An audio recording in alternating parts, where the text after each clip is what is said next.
Gonna go on the song and say, verbatim, you still hang with them that done got your partner whacked? Okay. So you got 21 Savage on your album, and then 21 Savage get on the album and say, get him smacked, then turn around and give his brother down. So he dissing your partner on your album. Probably said it in the studio with you. I got Wham and Savage on the phone to stop whatever could have happened with them. I got niggas on the phone. Picture this for a second. Your day one partner, the same dude who stood beside you from the mud, gets gunned down on the highway. Then down the line, you hear whispers that someone you called a friend in the industry might have played a role in it. Crazy, right? But that's the exact rumor swirling around Lil Baby and 21 Savage when it comes to Marlo's death, and the streets ain't stopped buzzing since. Today we digging deep into how 21 Savage was allegedly behind the move that took Baby's right hand out the picture, why Marlo became a target, and how Young Thug had to step in before Atlanta turned into a war zone for real. Stick with me till the end, because this story gets way darker beneath the headlines. And I'm about to unpack some street politics that'll leave your jaw on the floor. First, let's talk about how tight Lil Baby and Marlo really were. These weren't no industry buddies or temporary rap associates. These were brothers. Same hood, same struggles, same come up. Both came out of Bankhead, one of the rawest zones in Atlanta. And they built that rare day one loyalty most rappers only rap about. When QC signed them around the same time, it looked like they were both about to run up millions together. But here's where everything took a turn. Baby's career shot up overnight, while Marlo's music just never hit that same mainstream wave. P from QC even said Marlo wasn't bringing in the kind of money Baby was, so he kept hustling in the streets just to maintain that lifestyle.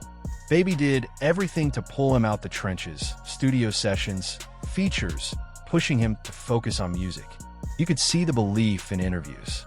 Baby wanted his bro to make it out legit, but Marlo was locked into his street ties. Even after the deal, he was still allegedly moving weight and handling business in Bankhead. That loyalty to the streets, even with a way out, is what set the dominoes in motion, leading straight into the situation with 21.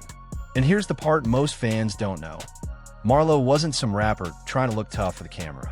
He was respected long before rap. Bankhead stamped him. His name held weight in the trenches way before a studio ever saw him. Marlo wasn't just another Atlanta rapper. He was deeply stamped in PFK, Play for Keeps, also called 3L, a crew with heavy ties to the Goodfellas mob. And he wasn't just flipping weight like most rappers claim. Street insiders say Marlo was allegedly handling other work for his people, the kind you don't talk about on camera. Word around the trenches was that Marlo had a hand in dealing with anybody who crossed him or disrespected his operation. And one move in particular put him directly on 21 Savage's radar: the alleged murder of Capo Nuke. Now understand, Nuke wasn't no regular street dude. He was a top-ranking member of the Goodfellas mob, recently home after doing real time. His name carried fear, respect, and he had serious pull with 4L, the same crew 21 Savage stands on. The story goes that Nuke was allegedly messing with Marlo's baby mother, and Marlo wasn't tolerating that kind of disrespect. So allegedly, Marlo sent the word, and Nuke got taken out. That single decision is what many believe sealed Marlo's fate, because Nuke was tied into 21's people, and something like that never goes unanswered in the streets. Now to understand how the retaliation came back, you gotta know about Baby Drill. Real name Del Cristo Wilson. And this youngin' was hungry to build a name both in the streets and behind the mic. He was 4LS new blood, loyal, active, and trying to prove himself. Drill grew up under the Slaughter Gang system 21 built. One of those soldiers willing to do whatever it took to rise in the ranks. So when 21 reportedly put a bounty on Marlo, Baby Drill saw his shot, his moment to step up and earn stripes. And what makes it even wilder, he allegedly used it to boost his rap persona. After Marlo's death, Drill started dropping tracks hinting at the hit, in songs like 32 Freestyle and features with Young Nudie, bragging about dropping his biggest op at 17. Everybody knew exactly who he meant. Street Talk says that on July 11th, 2020, the night Marlo left the Bankhead reunion, Baby Drill and his crew followed him onto 285, let shots loose into his car, and Marlo crashed out, dying on the scene. And later Drill caught a murder case in a separate situation, proving this wasn't his first alleged body. Now, to really get why 21 Savage wanted Marlo gone, you gotta look at Atlanta's gang web. 21 runs with 4L/Slaughter Gang, shoulders deep with multiple blood sets across the city. Marlo came from PFK/3L, connected with Goodfellas. These sets were cool at one point. There's old footage of 21 and Marlo chilling in 9th Ward together, laughing and locked in like brothers. Money was flowing. Respect was mutual. But the moment Nuke got dropped, everything flipped in one night. Nuke held too much weight, too much respect, too many ties to 21. There was no world where his death slid quietly, and the war kicked off fast. 4L members allegedly started applying pressure to PFK. Chains snatched, shootings, robberies, retaliation attempts. Atlanta felt the tension instantly. Chain snatchings, robberies, random shootings. The young hitters from 4L were applying real pressure to anybody waving the 3L flag. One of the most heartbreaking losses in this whole war was Mad Rock. Only 18, but already known for putting in serious work. His death came in a drive-by, and the block wasted no time pointing straight at PFK for spinning back. That kill sparked a cycle that wouldn't end until major names got removed from the board completely. And this is where 21 Savage showed just how cold-blooded things really were. Not only is he rumored to have greenlit Marlo's hit, but the man slid a diss in a Lil Baby's own album like it was nothing. 21 threw shots clearly aimed at Marlo, basically clowning Baby while he was still mourning his day one. The fact that he did it on Baby's project said everything. It was like a test. Like he wanted to see if Baby would stand 10 toes down for his bro, or fold for the sake of business and industry peace. Imagine being Lil Baby, your best friend gone, and the person you thought was cool with you is the one allegedly behind it. Word is, once Baby heard the whispers about what really went down, he was crushed. Homie wanted smoke instantly, ready to take the whole 4L head on. But when millions are on the line and labels are watching, real beef gets messy real quick. That's when Young Thug stepped in, the one dude always preaching unity in Atlanta.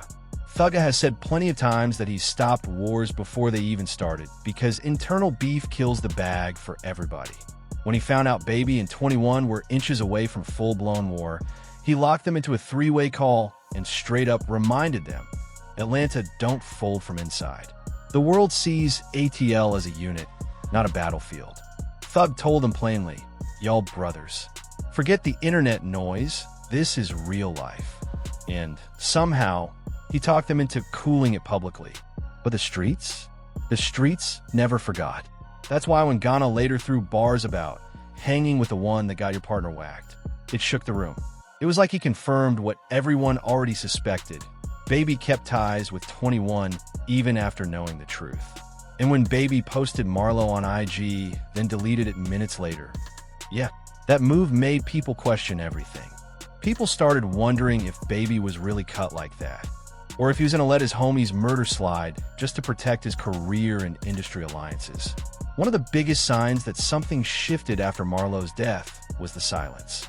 Before things got messy, Baby used to honor Marlo every year. Birthdays, death dates, random memories. He'd post old pictures, story clips, and keep Marlo's name alive like a real brother would. But once those whispers about 21 Savage's involvement started circulating, all that stopped. No more tributes. No more R.I.P. Marlo captions. It's like Baby scrubbed him off the public timeline completely. And for two guys who were allegedly locked in like family, that sudden disappearance was loud. The streets noticed.